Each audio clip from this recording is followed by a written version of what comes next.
सामने आ चुके हैं। देश में एक बार फिर एनडीए गठबंधन की बहुमत के साथ जीत हुई है। ऐसे में अगले 5 साल तक नरेंद्र मोदी ही देश के प्रधानमंत्री रहेंगे।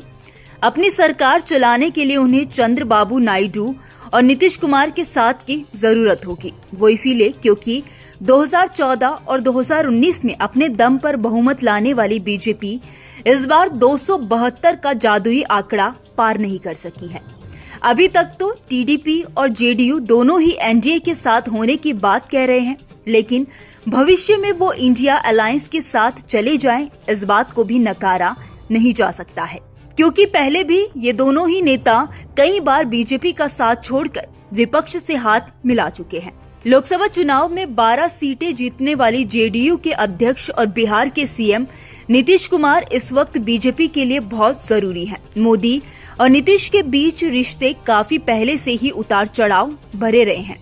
नरेंद्र मोदी और नीतीश कुमार के खट्टे रिश्ते खुलकर 2013 में सामने आए थे। सितंबर 2013 में बीजेपी ने नरेंद्र मोदी को प्रधानमंत्री पद का उम्मीदवार बनाया, तो नीतीश इससे नाराज हो गए और खुद को एनडीए से अलग कर दिया। 2015 का विधानसभा चुनाव उन्होंने लालू यादव की आरजेडी के साथ मिलकर लड़ा था। नीतीश लालू की जोड़ी चल पड़ी और बिहार में जेडीयू आरजेडी की सरकार बनी। लेकिन 2 साल बाद ही जुलाई 2017 में नीतीश पलटी मारते हुए दोबारा एनडीए में आ गए। एनडीए में आने के बाद 2019 का लोकसभा और 2020 का विधानसभा चुनाव उन्होंने बीजेपी के साथ मिलकर लड़ा। 2020 में बिहार में एनडीए की सरकार बनी, लेकिन फिर अगस्त 2022 में उन्होंने पलटी मारी और आरजेडी के साथ मिलकर सरकार बनाई। इसी साल जनवरी में नीतीश ने एनडीए का दामन थामा है। वो कई बार कह चुके हैं कि अब वे पलटी नहीं मारेंगे, लेकिन सवाल उठता है कि अगर इंडिया अलायंस की तरफ से नीतीश को डिप्टी पीएम पद का ऑफर मिल गया तो क्या वे बीजेपी के साथ बने रहेंगे? अब सवाल उठता है कि नीतीश को अपने साथ बनाए रखने के लिए बीजेपी क्या ऑफर दे सकती है। खबरों के मुताबिक नीतीश को अपने साथ बनाए रखने के लिए बीजेपी उनकी पार्टी जेडीयू को 4 से 5 मंत्री पद का ऑफर दे सकती है।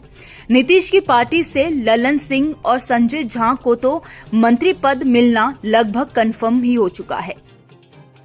दूसरी तरफ 16 सीट जीतने वाली टीडीपी के अध्यक्ष चंद्रबाबू नायडू की मोदी के साथ दोस्ती भी काफी उतार चढ़ाव भरी रही है।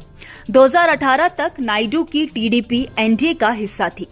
एनडीए से अलग होने के बाद नायडू की टीडीपी ने मार्च 2018 में मोदी सरकार के खिलाफ संसद में अविश्वास प्रस्ताव भी पेश किया था। हालांकि ये प्रस्ताव गिर गया था। 2019 के लोकसभा चुनाव के दौरान मोदी और नायडू के बीच कई बार तीखी बयानबाजी भी हुई थी। गठबंधन से अलग होने के कारण पीएम मोदी ने नायडू को यू टर्न बाबू तक कह दिया था। इतना ही नहीं, 2002 के गुजरात दंगों के बाद नायडू उन नेताओं में से एक थे जिन्होंने सबसे पहले नरेंद्र मोदी से इस्तीफा मांगा था।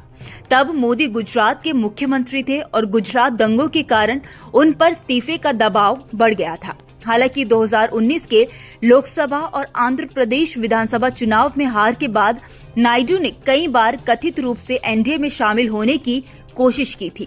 माना जाता है कि नायडू ने जो कुछ भी बयानबाजी की थी उसे लेकर मोदी टीडीपी को एनडीए में लाना नहीं चाहते थे, लेकिन एक्टर से राजनेता बने पवन कल्याण मोदी और नायडू को करीब लेकर आए। आखिरकार चुनाव से पहले मार्च में टीडीपी एनडीए में शामिल हो गई। 2024 में चंद्रबाबू नायडू किंग मेकर बनकर उभरे हैं, जिनके दम पर ही बीजेपी की केंद्र में सरकार बन सकती है। अब सवाल उठता है कि नायडू को अपने साथ बनाए रखने के लिए बीजेपी क्या ऑफर दे सकती है। खबर आ रही है कि चंद्रबाबू नायडू ने बीजेपी को अपना समर्थन देने के लिए अपनी पार्टी से लोकसभा अध्यक्ष और अपने हर एक 3 सांसद पर एक मंत्री पद की मांग की है। हालांकि इन तमाम तरह की अटकलों को चंद्रबाबू नायडू ने बेबुनियादी बताया है। उन्होंने कहा है कि हम एनडीए के साथ पहले भी थे और आगे भी बने रहेंगे, लेकिन नायडू अगर एनडीए से अलग होते हैं तो फिर बीजेपी के लिए सरकार बनाना मुश्किल हो जाएगा। बहरहाल अब आने वाले समय में नायडू और नीतीश क्या सियासी गुल खिलाते हैं, ये देखना दिलचस्प होगा।